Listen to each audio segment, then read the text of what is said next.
Hello everyone and welcome to another CRISPR Journal webinar. Our presentation today is entitled CRISPR Screening from Target Selection to Patient Stratification.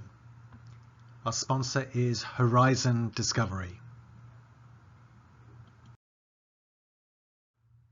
I'm Kevin Davis, the founding executive editor for the CRISPR Journal, and I'll be the host for today's webinar presentation. A quick summary of what we're going to be discussing today. High-throughput CRISPR screening has revolutionized functional genomics and drug discovery. CRISPR screening applications and technology adaptations have rapidly evolved, becoming a core engine for both drug discovery and driving new therapies to the patient more quickly and precisely. One of the most exciting frontiers in this area is in primary human immune cells, where there's a high potential for the discovery of new cell therapy strategies. Today, we look forward to hearing about the principles, strategies, and experimental outcomes of CRISPR screening, including screening in primary T cells. We have two fantastic speakers to talk about all of this, and let's meet them now. We're joined today by Eric Schifrit, PhD, a postdoctoral fellow in Alexander Marzen's group at UCSF. Eric completed his PhD at the Weizmann Institute in Israel, where he developed computational and experimental platforms to map the landscape of T-cell receptor repertoires. Currently, Eric is pioneering CRISPR applications in primary human T-cells with the aim of designing discovery platforms to exploit genetic circuits to boost T-cell function in cancer immunotherapy. And we're also pleased to be joined by Benedict Cross, who is head of functional genomic screening at Horizon Discovery.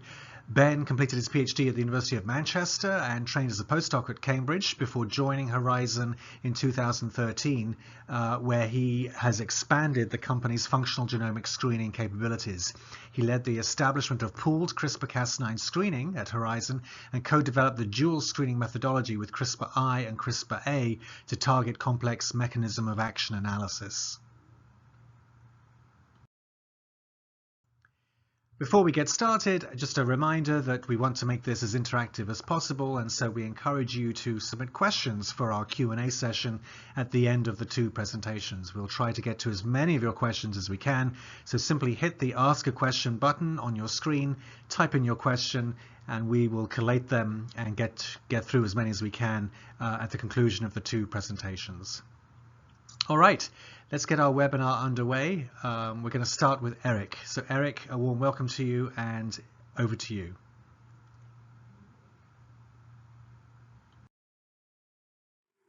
Hi everyone, and thank you for joining this webinar. Today I would like to share with you what we've learned from establishing genome-wide CRISPR screens in primary human T cells. Our overall motivation for this project was to set up discovery platforms that will help us design the next generation of cell-based immunotherapies. In terms of outline for this talk, I would go over some relevant background, keynotes to keep when you're performing these type of pooled screens, and also the results that came from our own screens in primary human T cells. If we think about the problem the immune system is trying to solve, it is basically to have the ability to eliminate specifically foreign pathogens while still remaining remarkably tolerant to self-antigens. This tolerance is maintained and achieved by both intrinsic mechanisms controlling T-cell behavior, but also by suppressive cells that keep the effector cells in check. Unfortunately, tumors can hijack these pathways and mechanisms and basically recruit and create an immunosuppressive niche that inhibits T cells from recognizing it. This effectively allows tumor to escape deletion by the immune system. The goal of immunotherapy is try to overcome this resistance and mount an effective immune response despite the immunosuppressive forces acting in the tumor microenvironment. So through checkpoint blockade or CAR T cell therapies, we've seen remarkable results, and there's great promise for these type of approaches. However, still many patients remain refractory to this type of therapies, and the reasons for that are largely unknown. Our motivation to set up these large discovery platforms was trying to learn how to engineer resistant effector T cells. By trying many different perturbations under different selective forces, we hope to be able to learn how to design cells that would be effective in the tumor microenvironment despite sensing immunosuppressive signals. The approaches to try to find ways to engineer cells go through a phase of screening, of large-scale screens. Generally, we can describe two types of these screens: arrayed screens or pooled screens. In arrayed screens, cells are divided into microwells, and in each well, the same perturbation is applied, creating a homogeneous cell population. Then these plates can be replicated and be used for any downstream assays, such as microscopy, flow cytometry, and so on. This is very powerful in terms of phenotyping the cells and looking at downstream effects. However, it's limited at its scalability, as if you would want to explore more perturbations or more gene knockouts in our case, you will need to use more and more plates. On the other hand, pooled screens are highly scalable and allow for large-scale perturbations to be applied to the same population of cells. So in a pooled screen, all cells essentially live in the same vessel, and perturbation is applied through a virus. This virus will integrate its CRISPR guide into the genome of cells, and this will allow us at the final stage of the screen to read out the barcode and understand which perturbation each cell has undergone. In a pooled screen, once selection is applied, several guides will have a selective advantage and several will have a disadvantage. At the end of the screen, we'll measure the log fold changes between the distribution of guides in the two populations of cells, post-selection and before selection. Although pooled screens are very powerful in terms of their discovery power, they're so far have only been applied in cell lines and transgenic mice, and this is due to the fact that these systems were able to express a stable Cas9. The arrayed screens are enabled even with synthetic Cas9 and synthetic guide RNAs. However, they do not allow for a pooled screen to be performed. The main challenge of introducing the Cas9 in a stable way in primary human T cells is the fact is the Cas9 is rather big and the transduction efficiency is very low. Our approach for solving the challenge of not having stable Cas9 be expressed in primary human T cells is to take a hybrid approach.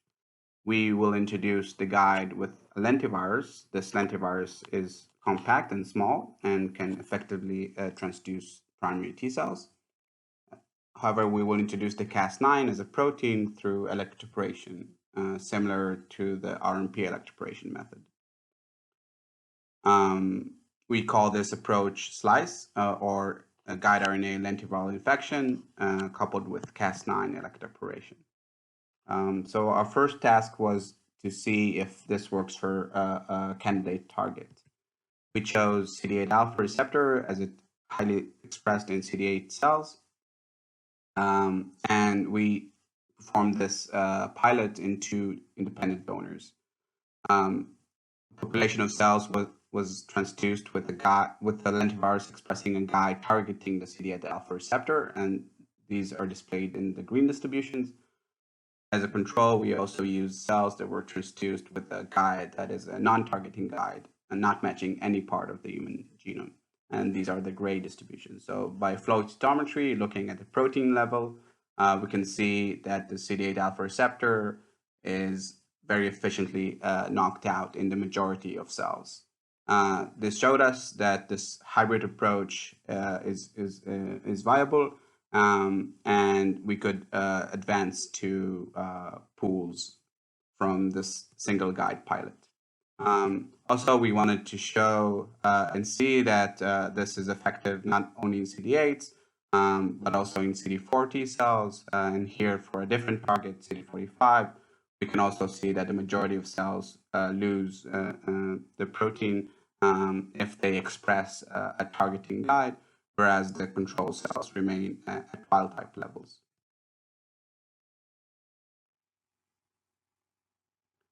Once we've seen that our slice approach works for a single guide, it is now instantly scalable to a pool of guides. Through various steps of optimization, we began performing genome-wide level CRISPR screens in primary human T cells, focusing on the question of can we discover regulators of T cell proliferation that are dependent on the TCR signal.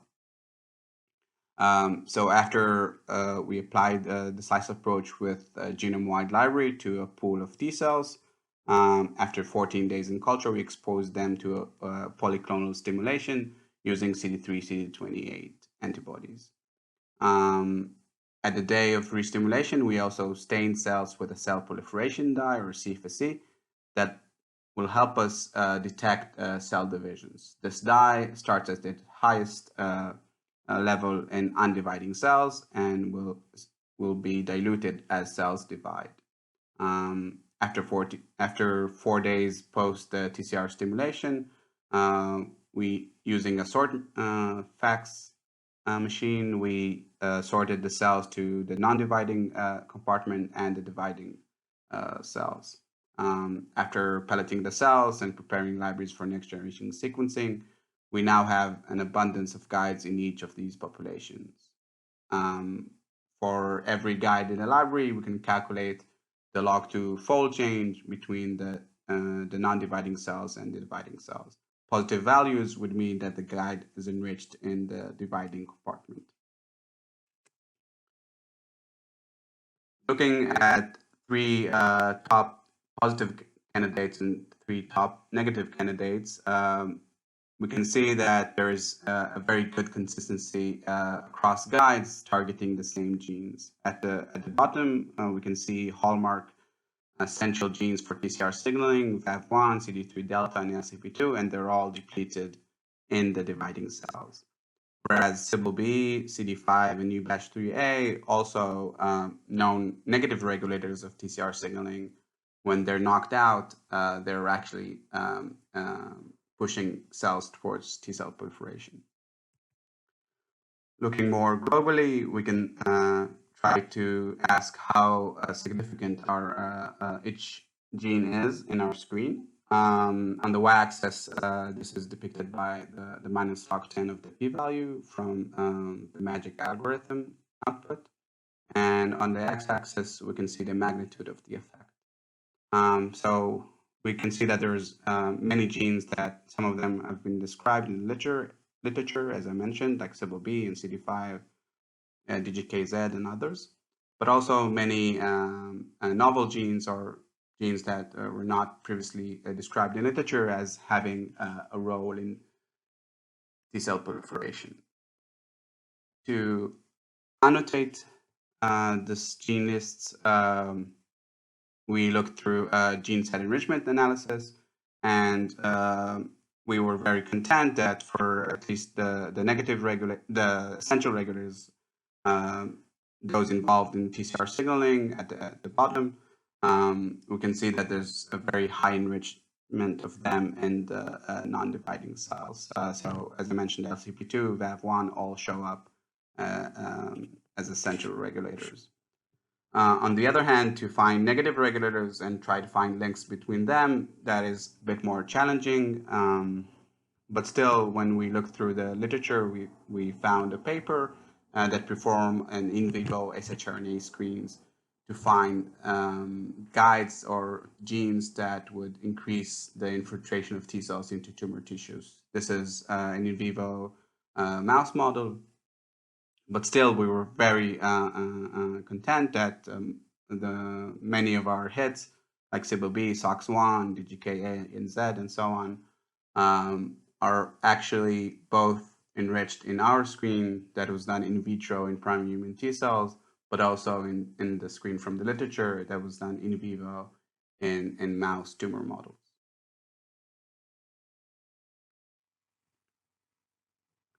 We next aimed to test whether the hits we got from the pooled screen are also validated in an orthogonal way.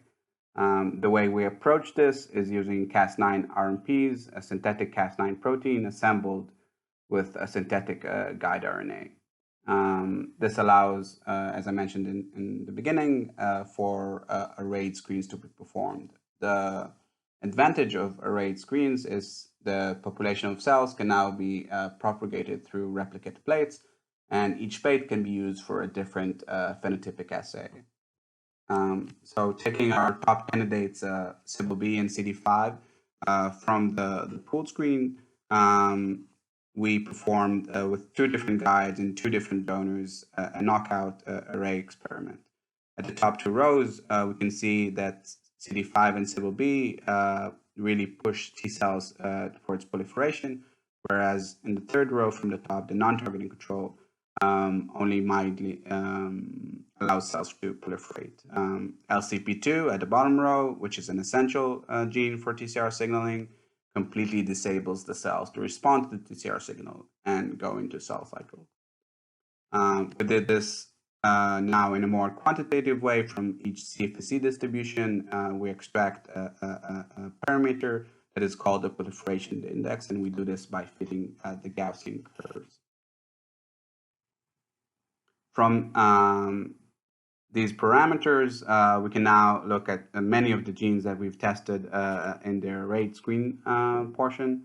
And we were very happy that the majority of them did validate and reproduce their ability to increase T cell proliferation once they're knocked out in primary cells.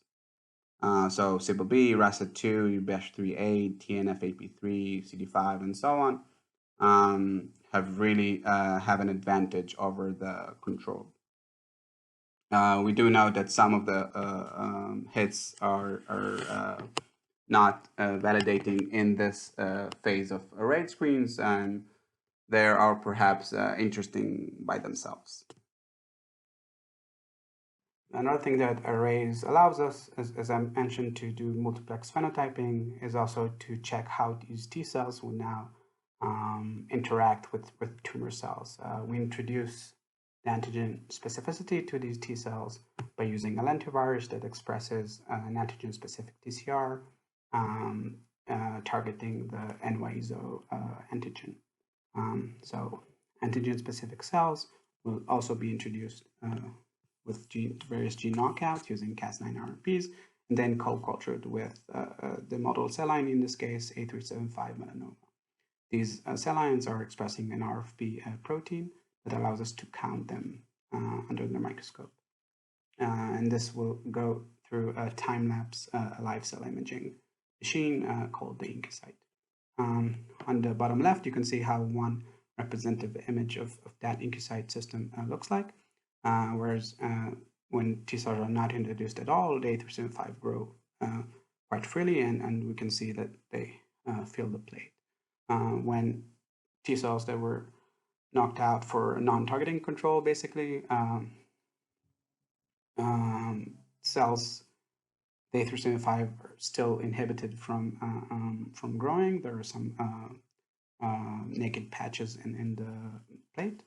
However, when we knock out 4 of our potential hits, RASA2, CBB, SOX1, and TCB2, we can see that the clearance for the same time point, this is 48 hours after the initiation of the co-culture, clearance is much better with these 4 hits. And this is quantified over time in this plot here. Of course, LCP2, which disables the cells from responding, allows for the highest growth of A375s. an additional system allowed us to introduce a suppressive force, not only just TCR stimulation, and we chose to model one immunosuppressive signal by using an adenosine agonist. This in vitro definitely suppressed the T cell proliferation, and we asked, can we find hits that will rescue cells from this suppression? So here on the y-axis, you can see the log fold change values when we introduce the suppressive signal, the adenosine agonist, and on the x-axis, the log fold change where if we don't introduce it at all. And we can see that very selectively the adenosine 2-alpha receptor, which is specific for this agonist that we've used, comes up only when you use the suppressive metabolite. Very interestingly, there is another member previously undescribed, FAM15A, that shows a similar effect. We validated these in the same way, and we can see that these two hits are only active when suppressive agonist is being added, meaning they're not just generally proliferative, they're specific to the presence of the signal. And this is repeated across 2 donors. Overall, this also allows them to kill tumor cells in a more effective way when this agonist is added to the co-culture, as previously shown, where non-targeting controls are inhibited by the presence of the agonist. Finally, as an additional high-content platform that is complementary to pooled screens, we adapted single-cell RNA sequencing downstream of pooled screen to primary human T cells as well. So recently, 2 methods, CropSeq and PerturbeSeq, have been published that allow, as I mentioned, to pair the guide that is expressed in each cell to its cell state using single-cell RNA sequencing.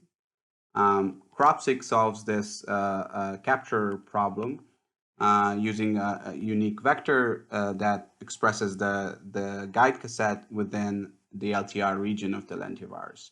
This region will get duplicated once the virus integrates its genome into the host cell, and now will effectively create 2 cassettes.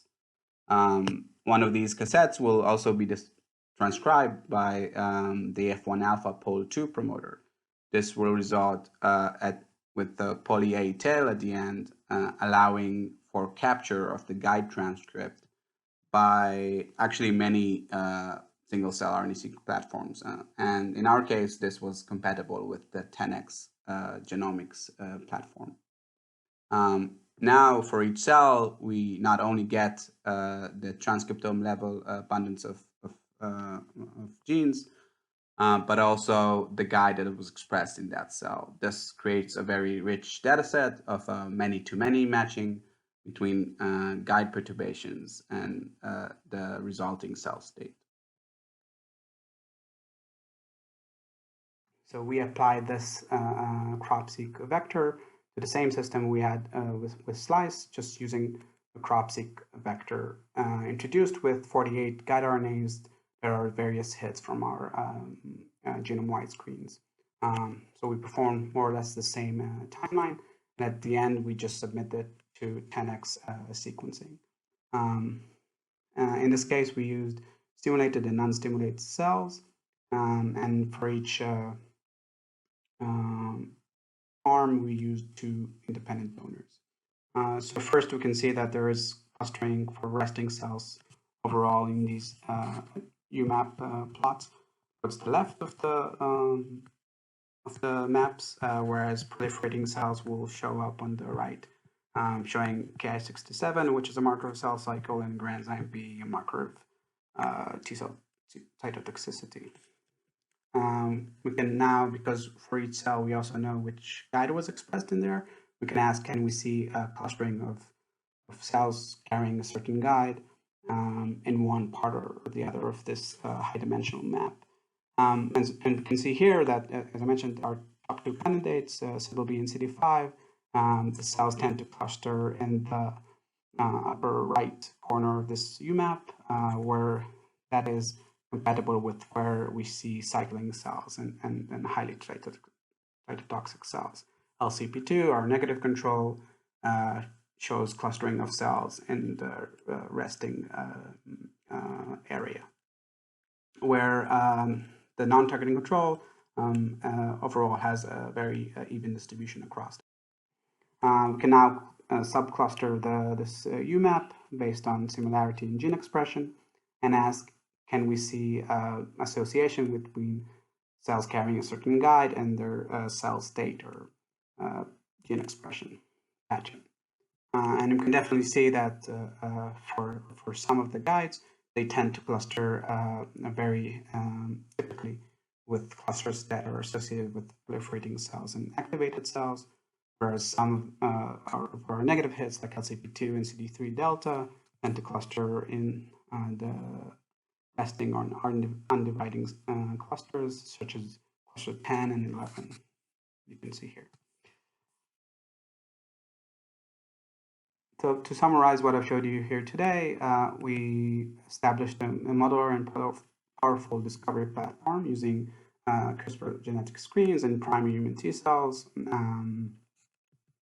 This type of screen allows us to basically test how T cells respond to TCR stimulus and how they proliferate and what regulates this response to TCR stimulus based on CFSE signal.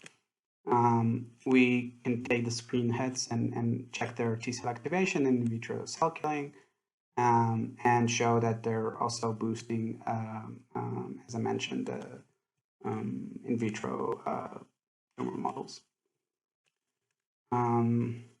The discovery of the screen can be supplemented by adding suppressive signals, as we showed with the adenosine agonist.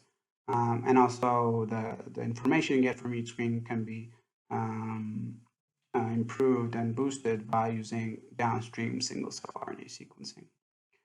I'd like to end by just showing you an overview of the system we have built that allows for genome-wide pooled screens in primary T cells based on enrichment.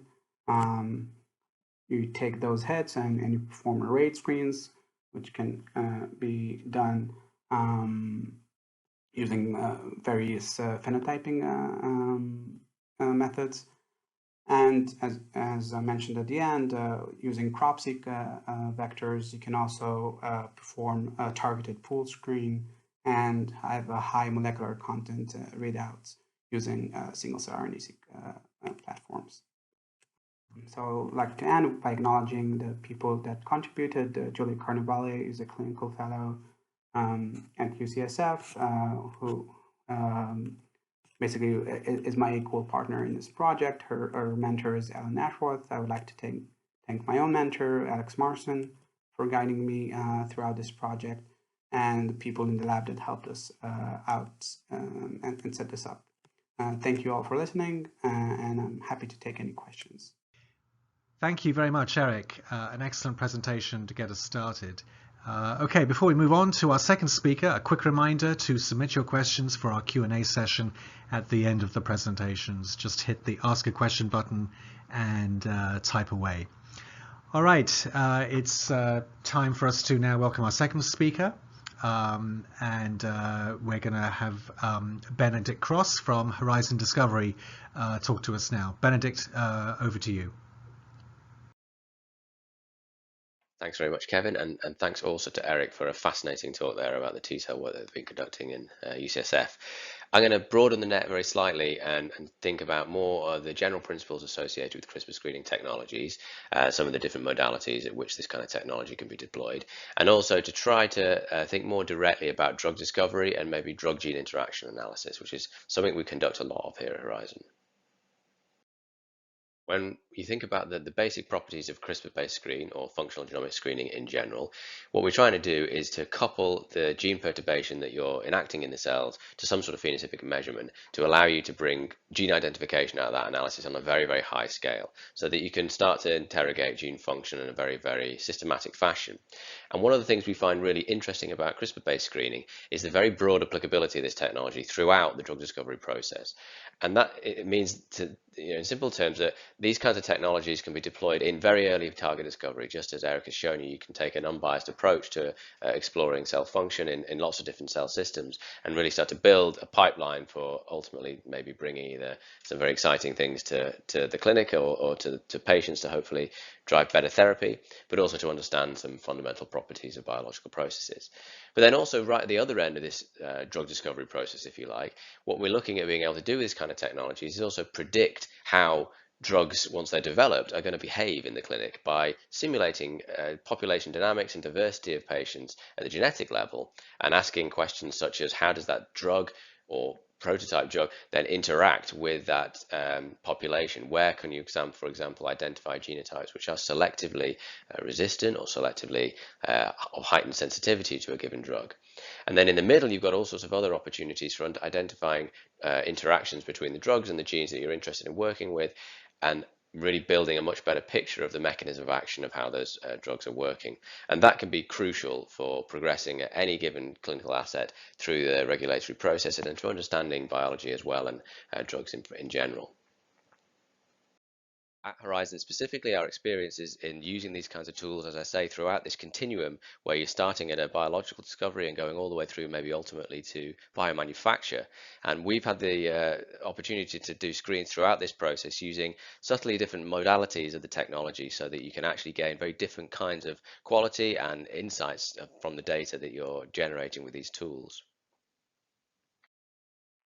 And in terms of those applications, as a top level sort of thought of how we can use CRISPR screening to understand biology, we can split it into certain different kinds of categories. Of course, we can talk about pooled technologies and array technologies and all the different flavors of CRISPR screening technology. But one way we like to think about it is about what we're actually trying to discover and how we can apply these technologies.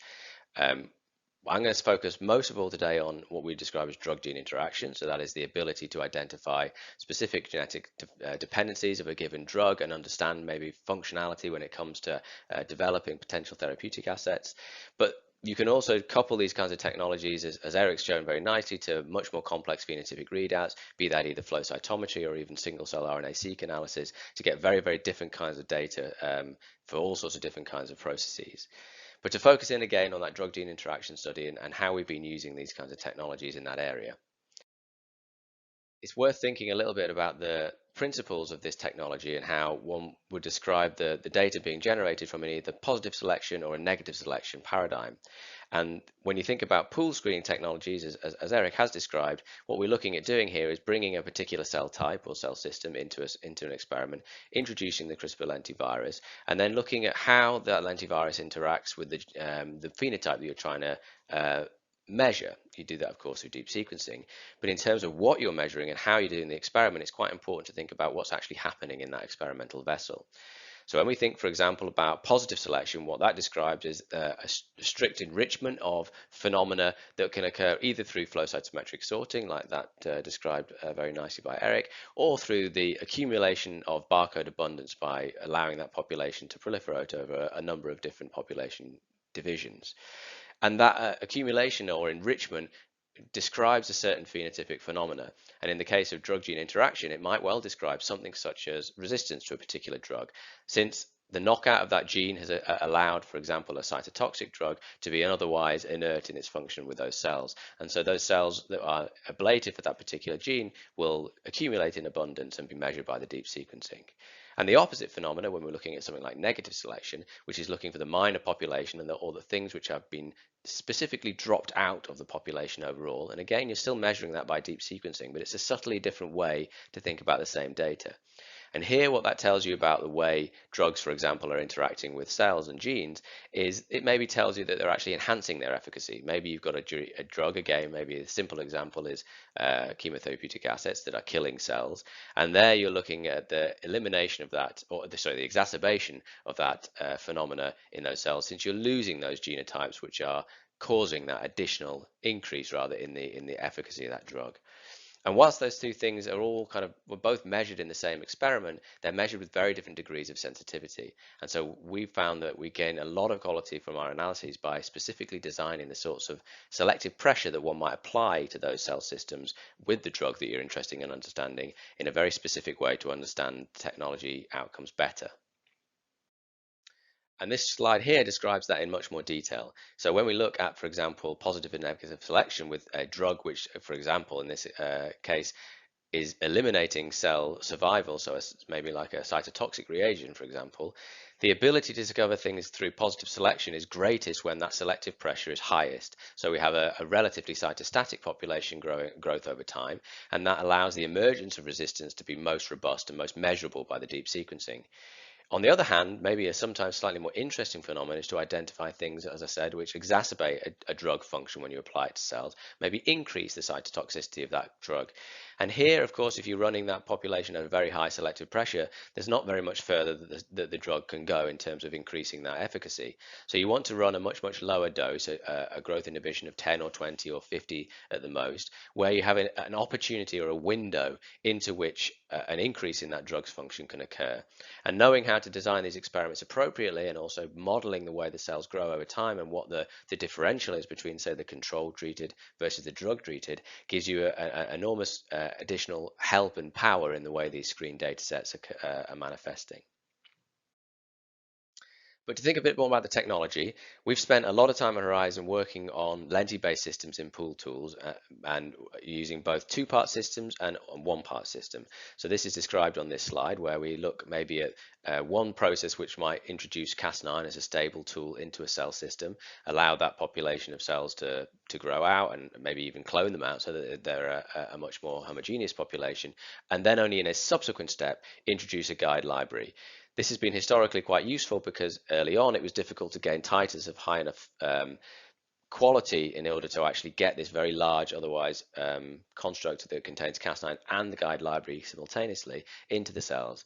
But at Horizon, we've been able to optimize that system very nicely, and the ability to be able to use what we describe as an all-in-one tool, that is Cas9 and the guide library coupled within the same cassette, is actually quite substantial because it both allows you a much faster process, allows you to skip Cas9 engineering, allows you a much tighter physical likelihood of coupling the expression of the Cas9 to the guide, so you don't have to rely on dual antibiotic selection. But maybe most importantly, at least initially in our thoughts, it allowed this tool to be more directly applied to much more complex cell systems. An example would be primary cells and tissues where maybe the survival time or the robustness of the cell system is not sufficient to allow you to do multiple rounds of transduction, which of course exposes the cells to a high degree of stress. And that is true for most cell systems, but as you've heard from Eric, that is not true of T cells, a special cell type for lots of reasons. But at least one of those reasons is that they simply do not respond well to that all-in-one cassette system, and in fact even in the Cas9 being expressed from a lentivirus per se. And so we, just like Eric and Alex Marsden's lab, have had to adapt our technology so that we can still screen in this otherwise very, very interesting cell type. And the way we came up with it is actually exactly the same strategy that Eric's described so nicely, which is to first of all introduce the library into the T cells via a lentivirus system. That's of course crucial because you need that integration, not just the expression of the guide so you can get editing, but so you're marking the cells with a barcode which you can subsequently read by the deep sequencing. And then only in a second step do you introduce the Cas9 either as protein, or in our case we've first of all looked at mRNA in the context of screening, although we have observed that the protein works really nicely too. And that altered or adapted mechanism for screening has proved to be very successful, both at the individual editing level for T cells and also at the more high-level screening context, as I'll describe in the next couple of slides. So having established the principles for this technology and its success over substantial asset development, which I won't go into today, but we do have other webinars describing that, we wanted to conduct a proof of concept study which would allow us to explore how well this technology worked, not just in the context of primary T cells, but specifically in the context of drug-gene interactions. So we recapitulated a screen that had been conducted by David Sabatini's group, which used Jurkat cells, of course a useful analog of the primary T cell system, but looked at the sensitivity of those cells or genes which maybe even enhance sensitivity to the electron transport chain inhibitor fenformin. And the schematic is shown here to describe the principles that I've just explained, whereby we will be introducing the lentivirus libraries prior to the electroporation, in this case with an mRNA. But then, most importantly, we're looking at the splitting of that population, the exposure of that population, one of those populations rather, to a low dose of fenformin. This is a sensitivity dose, so we're looking for things that when we ablate their expression through CRISPR knockout are going to increase the likelihood of those cells to die, and we'll be able to measure that through the deep sequencing technology. And the results of our study are shown here, summarized very briefly. As I said, there's more detail available elsewhere. But what we were able to show very clearly is the direct recapitulation of the primary hit discovered in that screen. So on the right-hand side, you can see the data that's previously published in jerkout cells and the identification of this gene called GOT1 as really the primary and only hit that in the library of 3,000 or so metabolic genes drove a sensitivity of the cells to this electron transport chain inhibitor fenformin. And in our case, on the left-hand side, here's an equivalent screen conducted in primary cells where we discover not just that gene, but you do see that they're highlighted in gold, but a number of other exciting genes and hits, including one very standout hit, which we're looking to further validate and we'll be able to disclose at a later date. So in the basis of the drug-gene interaction, this was a really helpful recapitulation of the sorts of things we knew and understood from cancer cell screens and other primary cell systems, recapitulating very clearly in the primary T cell system, but with a very different kind of modality to the way that the Cas9 and the guides are introduced into the cells. So let's look now at some of the other data sets that allow us to explore the quality of this platform. And first of all, to look at the comparison of this split system using a Cas9 on an mRNA or a protein away from a guide system introduced, a guide library introduced via lentivirus, and compare that to both in the case of the T cells to a jerkout cell system, and that's shown on the left-hand side in direct parallel analysis with an all-in-one lentiviral tool where we can look at the introduction of the guide and the Cas9 simultaneously. And what you see when you're looking at here control populations, so the purple bars represent essential genes dropping out by an essentiality score shown on the y-axis. So that's exactly what you'd expect to see, that both those purple bars are dropping out very nicely. You can see they're dropping out even maybe more dramatically in the case of the T cells, mostly owing to one donor that showed a particularly robust response. But the comparable data from the jerkouts, both in the split system and in the all-in-one system, is very, very nice. And that actually shows you that the technology is robust and likely to be transferable to lots of different kinds of experimental paradigm. Notably, the jerkout all-in-one tool here is using an older library generation, and a lot of the increase in the quality, or maybe subtly shown on this graphic at least, is probably owing to that improved library guide as this design system, which I'll come on to talk about in a bit more detail later. Finally, on the right-hand side, you can see our ability statistically to score essential genes from these data sets, and you can see that across the multiple donors we used here, represented by D1, D2, and D3 in the primary T cells, we're getting a pretty good ability to identify essential genes with high statistical significance by a receiver-operator analysis. So that's a really good indication, again, that the technology is robust and the data sets are clean. And finally, on the T cells, just to look at that guide level analysis, showing the same data set on the left-hand side from primary T cells, again, collecting the donors together so that they're kind of almost treated as replicates. You can see GOT1 there, and then on the right-hand side, the individual guide level data in the context of the fenformin treatment. So the dropout is a response to fenformin treatment, so indicative of sensitization to that electron transport chain inhibitor. And each donor shown represented by a different set of bars. And again, you can see that a few interesting observations we note here, that there are clear differences between the donors. Again, more on that on some of our other webinars, but that the directionality and the overall response is relatively equivalent from each one. Again, similarly, the level of response from each of the guides is pretty robust in that you're really only getting a few guides not showing you the requisite phenotype, and the overlap between the guides which are showing very high performance versus those which are not maybe functioning quite so well is also very consistent, showing great reproducibility within the system.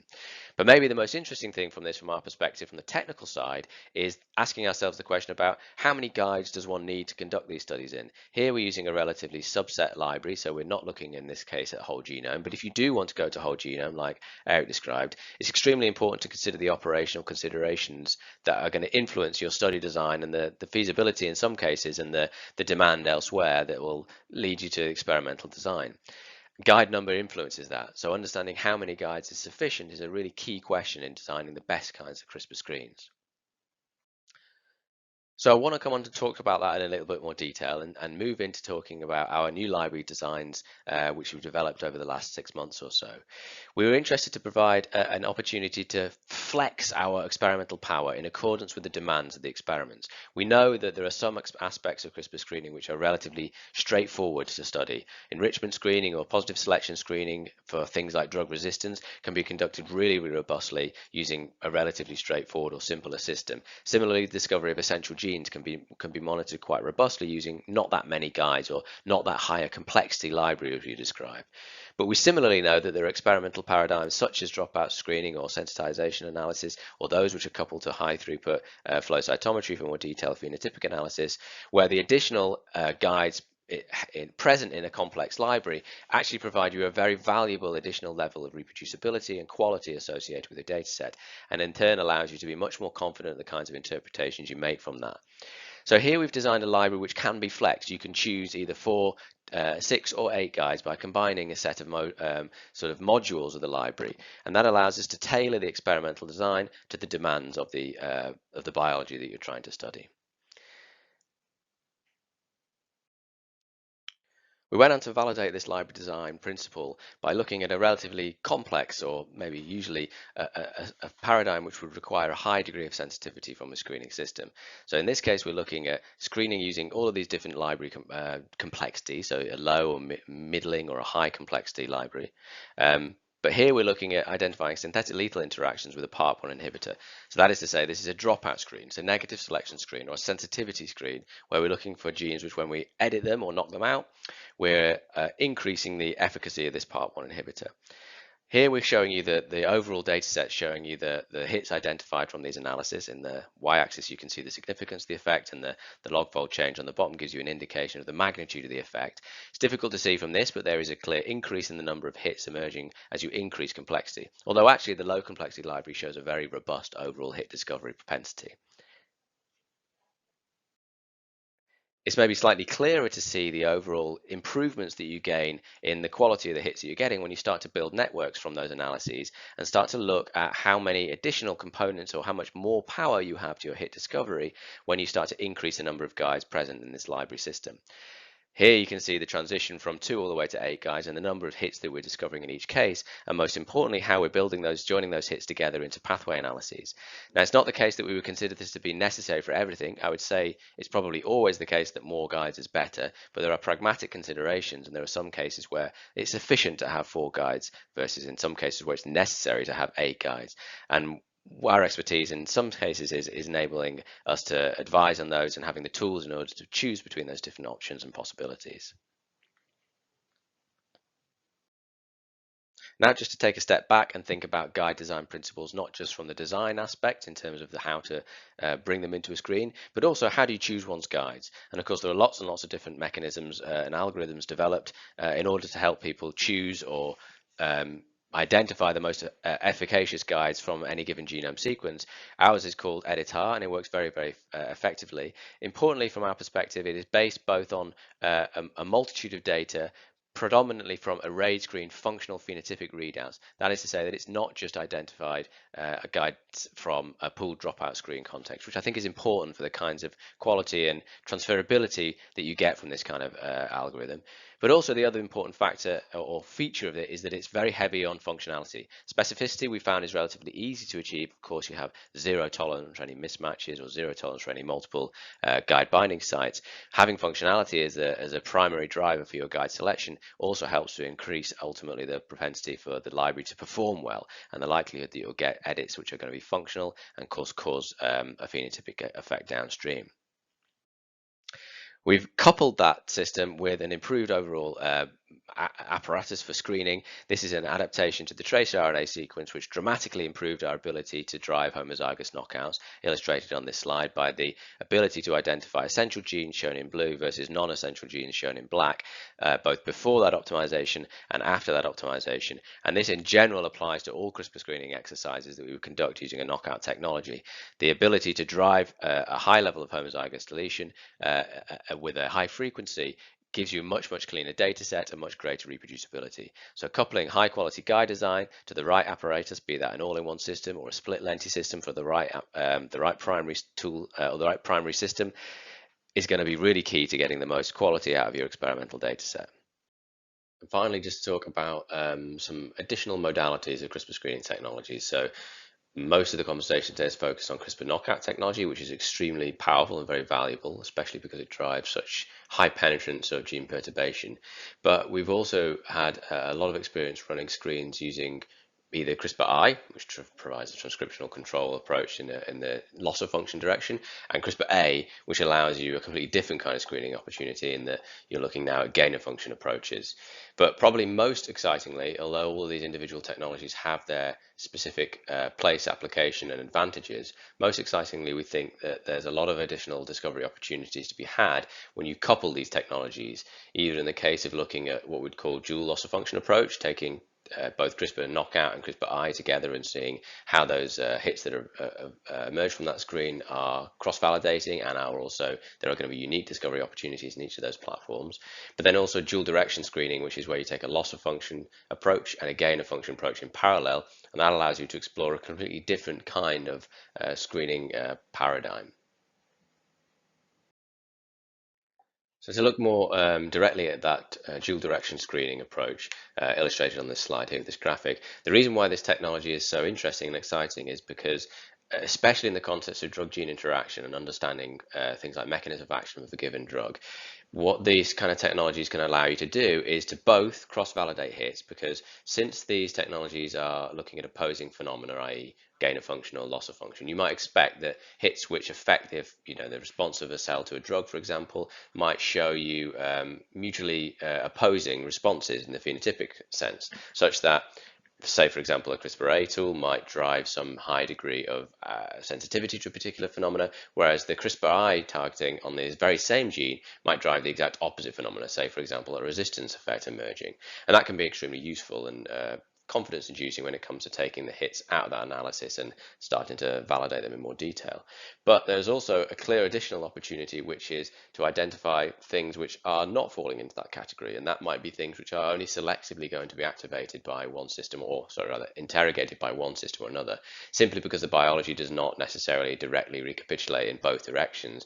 And that means that by doing both sets of screens, you not only get the opportunity to identify all of the hits, hopefully, or all of the likely response at the genetic level of the cells to that individual treatment, but you also get the opportunity to build up much more complex pathway analyses, because you're actually interrogating much more of the biology and joining up dots across pathways much more directly and completely. So you get a much clearer, more complete picture of what's happening in the cells when you treat them with this drug and expose them to the different gene perturbations.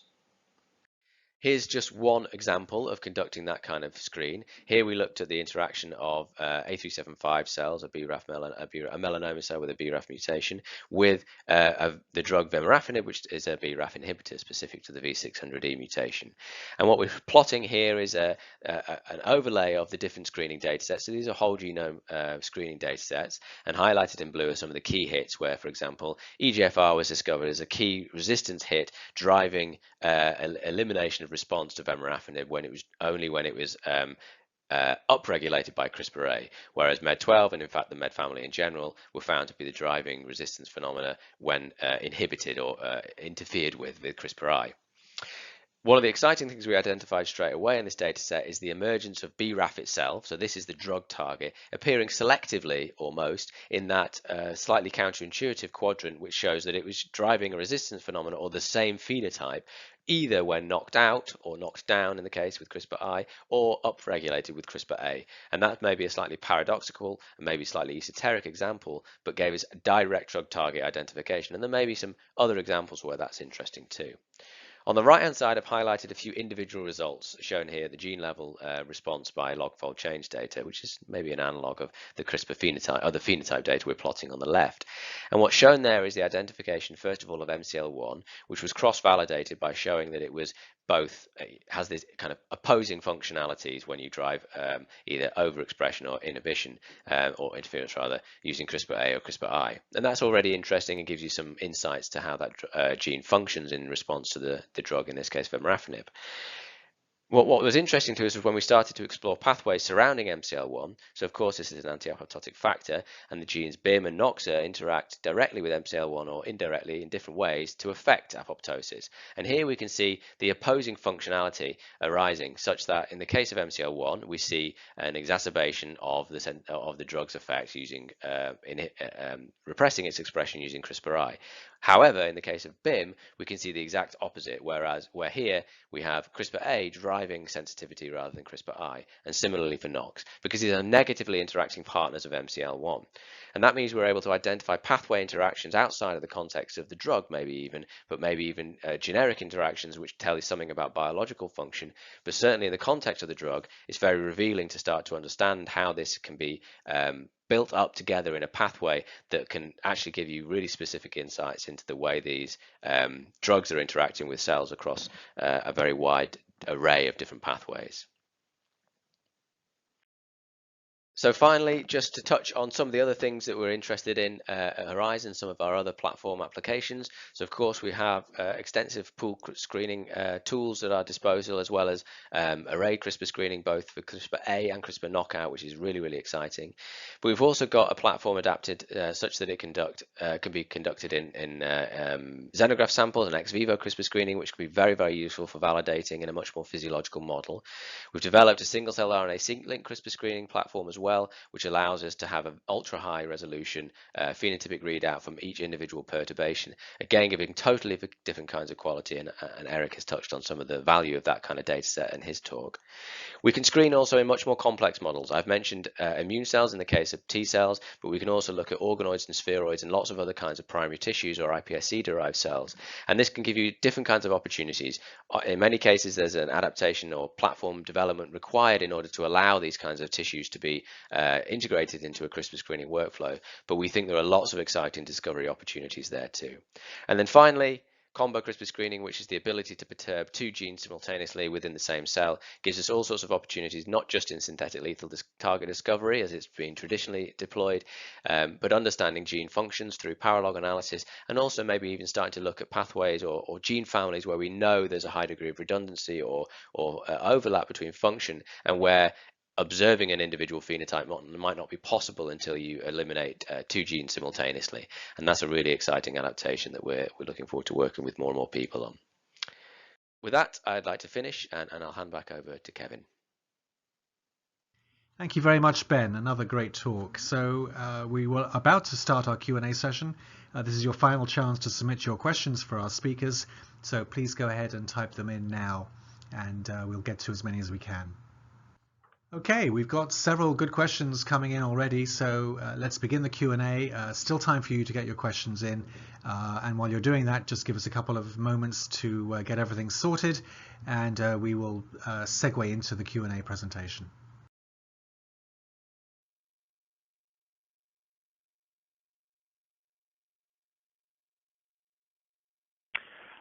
Okay, we're ready for a few questions, and I'm going to start with Eric. I think we got a couple of questions in from Dylan. Thank you, Dylan. Eric, have you tried CRISPR-A screens in T cells?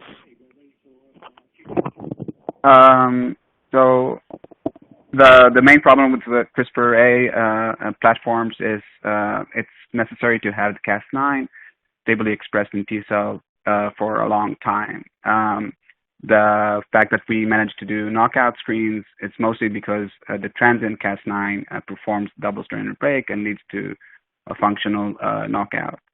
For the CRISPR-A, even if you'll try a flavor of the two available systems, SAM or VPR, the activation of the gene of the target gene will be only transient. So unless you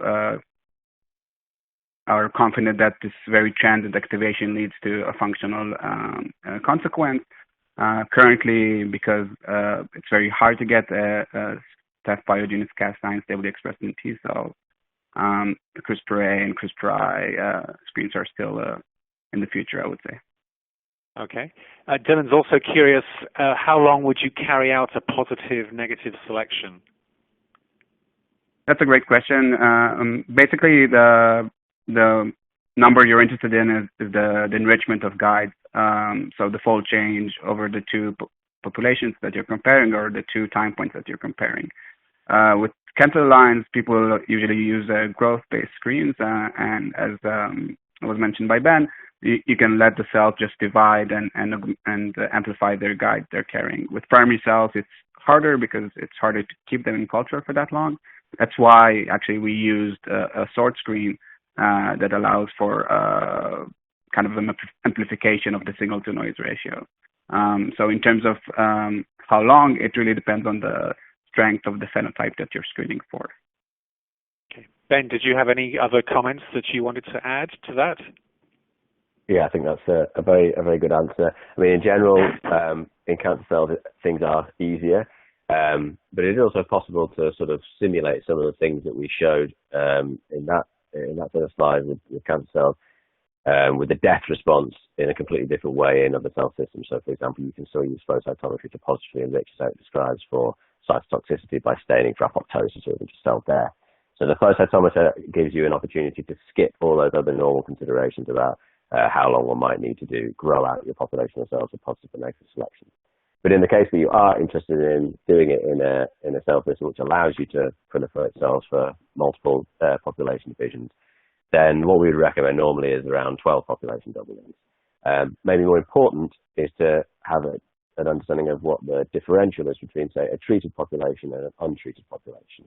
That is to say, if you're doing it with a drug-gene interaction like we showed there, what you want to have is minimally 6 population doubling differences between your control and your treated, because that gives you sufficient dynamic range and window on the suppression of the drug-treated population in order to actually observe phenotypes which modulate that drug response. Thanks, Ben. Eric and Ben, what are the limits on the size of the library you can screen using the methods and format you described? Eric, I'll start with you. So yeah, the one of the main things to maintain throughout a pooled screen is what's termed as coverage, or basically how many cells per guide in your library are you able to maintain at all steps of the screen, from introducing the pool all the way to the selection. So that number currently, I think, stands anywhere between 500 to 1,000 cells per guide, and that will essentially guide you to the size of the library that you can accommodate for your screen. So if you're comfortable growing many millions of cells, you can calculate back what is the size of the library that will be possible. I would just say that if there's a specific biological question and the number of cells is limiting, targeted libraries are very powerful still as an approach to the genetics discovery. Ben, any comments on that question? Yeah, I mean, I agree with that, certainly. I think scope is quite important pragmatic consideration. Size of the library definitely is dictated to a certain extent by how many cells you can grow at any one time. But one other pinch point also comes, even if you had a very big lab with lots and lots of people who want to carry hundreds of million cells for many weeks at a time, as we do, it still comes to a pinch when you come to the flow cytometry point in sorts of screens that Eric described there. Since every single individual sample or replicate or treated population is ultimately going to go through the flow cytometer, and flow cytometry has a distinct rate limit on it, and if you want to maintain high fidelity sorting. And we would estimate that to be, around sort of 100 to 200 million cells per sample going into the flow cytometry with most common equipment at the moment. And if you have that number in mind, then it will give you an indication of how big a screen you can do it. Eric's screen was whole genome, so that's a library screen that can be done already, even in T cells, so that's really excellent. If you needed to go bigger, we would always say, bigger than the number of guides, obviously not bigger than whole genome. We would always say that more guides is always better, but you do definitely have to consider the pragmatism of the way your screen can be executed. All right, a nice softball question with which I think we'll have to wrap things up. How do you both think that CRISPR screens will evolve over the next couple of years? Eric? So I think, especially in primary cells, what's very nice is that the screens that have been done in cell lines kind of guide us towards the future of what we want to try to implement in primary cells. So definitely more efforts towards the CRISPR activation and CRISPR inhibition screens is something we're pursuing.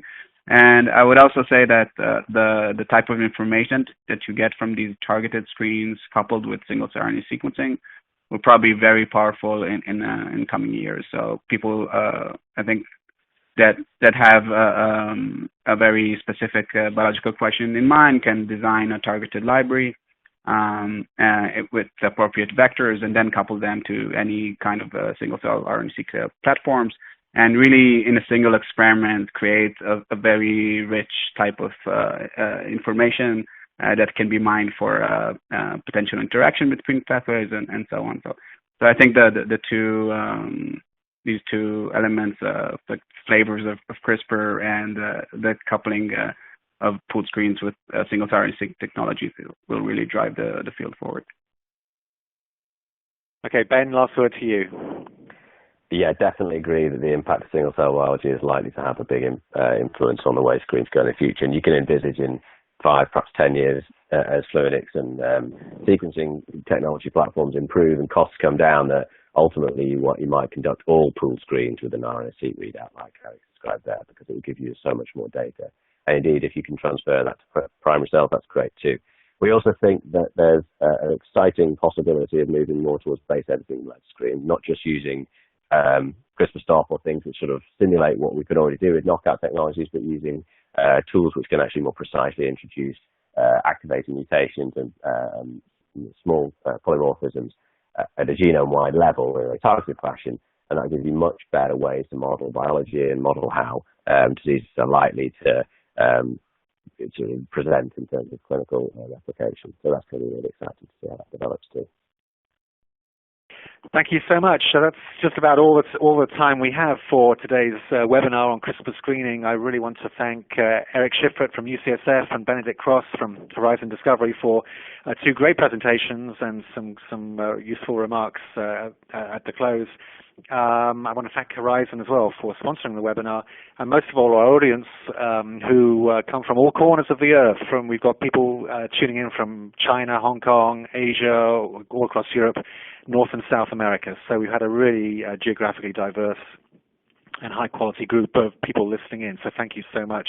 We hope to see you all again at another CRISPR Journal webinar soon. We don't just host webinars. We're anxiously and eagerly looking for papers to publish, so please keep us in mind when you next have a piece of work on CRISPR screening or any other facet of CRISPR biology or genome editing.